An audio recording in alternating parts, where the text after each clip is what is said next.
ሄዶ ብያቸው ነው የወረዱት ከመምጣት በፊት ሰላማት ትችላላችሁ ልብ በሉ አሁንም ተጽዕኖ አድርጋ በእኔ እያሳበበ ነው ልብ አድርጉ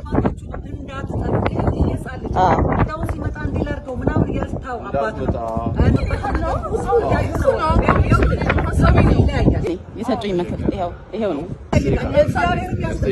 በእግዚአብሔርም ዘንድ ያስጠይቃል እኔ ተጽዕኖ አላደረኩም የራሳቸው ፍላጎትና መብት ነው የኛ ሐሳብ ነው እኛ እንድትወዘን እኮ በስላችሁ እነሱ ስማት ለቤቱ እናንተ አያገባችሁ ቤቱ ፍርድ ቤት ያዘው 97 ነበር እንዴ አንተ 97 ነበር አቋማቸውን መጫን ማስገደድ አልችልም ቤቱን አሸጠ ይሄው አሁን እየተናገራችሁ የምን ተጽዕኖ